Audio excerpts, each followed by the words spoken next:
Selamat siang Bapak, Ibu, dan juga teman-teman sekalian. Siang, luar biasa, top semangat. Perkenalkan, nama saya Princess Marisa Kirana dari kelas 12 Pak. Hari ini saya akan mempresentasikan buku yang telah saya baca, yaitu berjudul Chicken Soup for the Soul, karya Jack Canfield dan juga Mark Peter Hansen. Jadi buku ini itu total halamannya 284 sesuai dengan peraturannya Pak Fadil. Jadi buku ini itu dia dituliskan dalam bentuk novel dan dia itu merupakan kumpulan kisah-kisah dari banyak sumber dan juga kumpulan kisah nyata yang ditulis itu bertujuan untuk menginspirasi dan juga sebagai motivasi bagi orang-orang yang membacanya, bagi para pembacanya. Dan juga buku ini tuh cocok untuk banyak kalangan usia, remaja dan juga dewasa. Jadi untuk identitas itu buku ini tuh berjudul Chicken Soup for the Soul. Penulisnya itu Jack Canfield dan juga Mark Peter Hansen. Tahun terbitnya itu tahun 1993 dengan genrenya motivasi non fiksi karena dia berdasarkan kisah nyata dan juga dia bergenre inspirasi. Jumlah halamannya itu kalau yang tertulis itu sekitar 284. Penerbitnya itu yang dari Indonesia itu dari Gramedia Pustaka Utama. Tapi ini versi terjemahan karena buku ini sebenarnya bukan dari penulis Indonesia. Jadi untuk latar belakang buku ini, jadi penulis Jack Canfield dan juga Mark Peter adalah pembicara motivasi yang bertahun-tahun itu mereka mengumpulkan orang yang ingin menceritakan kisah mereka di dalam buku ini. Jadi itu bersifat motivasi dan menginspirasi para pembacanya karena berdasarkan dari kisah nyata dan juga kisah-kisah yang telah mereka jalani dan juga bisa menginspirasi orang lain. Buku ini tuh kalau di sampul udah kelihatan ada 89 cerita dengan 89 sumber yang berbeda dengan cerita yang berbeda-beda, mulai dari kisah hubungan anak, pertemanan, kisah percintaan dan juga lain-lainnya. Nah, untuk judulnya itu kan Chicken Soup for the Soul. Kenapa disebut dengan chicken soup? Karena kalau dalam budaya barat, chicken soup itu digambarkan seperti sup yang biasanya itu dibutuhkan orang-orang ketika ingin menghangatkan sakit. Makanya judulnya itu Chicken Soup for the Soul. Jadi kayak seakan-akan buku ini tuh bisa menjadi motivasi bagi para pembacanya. Jadi buku ini itu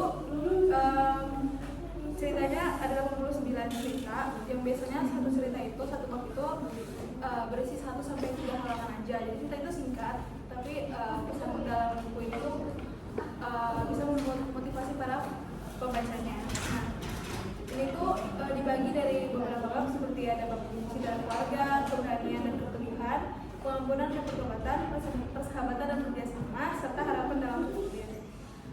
Nah, bukunya ini juga direkomendasikan dibaca itu secara acak karena ceritanya itu berdiri sendiri, jadi alurnya itu nggak lanjut dan juga sangat direkomendasikan dibaca ketika Jadi ada satu cerita yang mau saya bahas,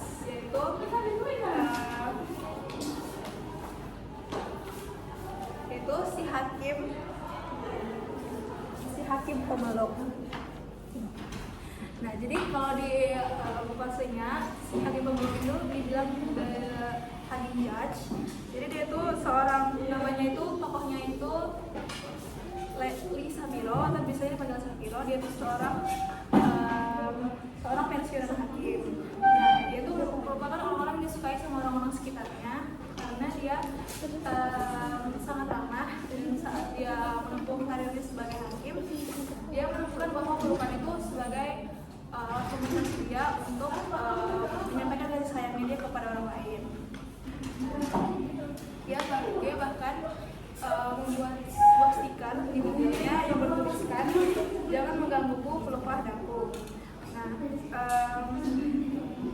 Lee Sabiro ini tuh dijuluki banyak orang sebagai the hakim judge atau si hakim pemeluk, sampai dia tuh terkenal oleh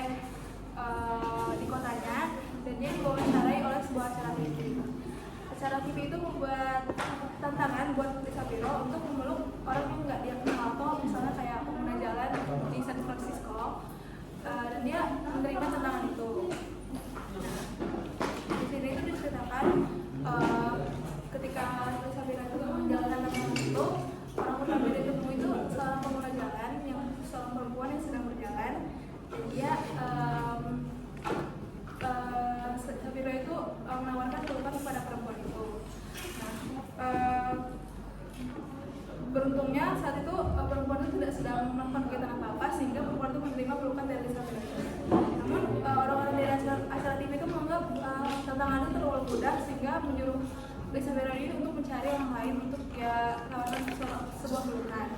Nah, Lisa Vero ini tidak hanya menawarkan pelukan, tapi dia tuh kayak membuat sebuah rajutan kecil yang berbentuk hati untuk diberikan kepada orang sebagai bentuk pelukan atau kayak simbol pelukan.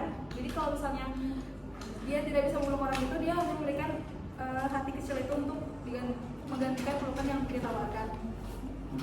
Nah, Lisa Vero ini tuh yang akhirnya mencari orang lain dan dia bertemu petugas jalanan yang sedang sibuk. Dia sedang berkelahi dengan seorang pemilik mobil BMW yang terkena tilang karena parkir sembarangan.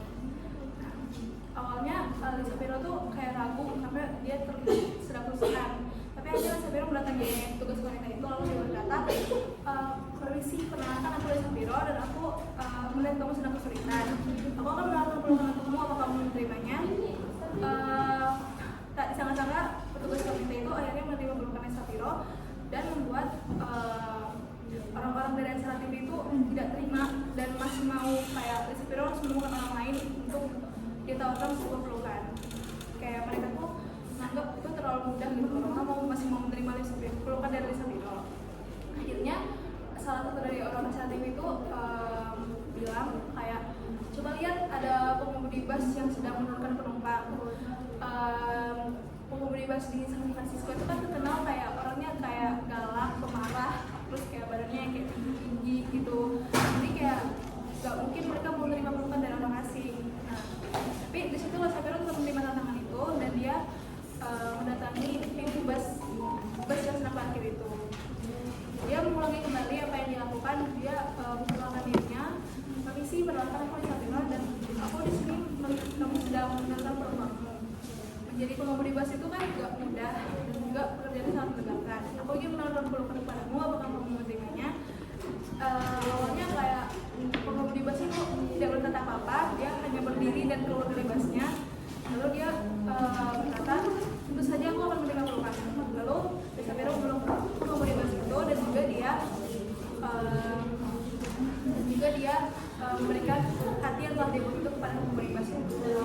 Pesan moral dari cerita ini adalah hal-hal kecil yang dilakukan oleh Lisa Vero yaitu sebuah pelukan itu menggambarkan kasih sayang kepada semua orang, tidak terbatas hanya orang yang dikenal atau orang-orang tertentu saja, semua orang yang membutuhkan. Seperti itu.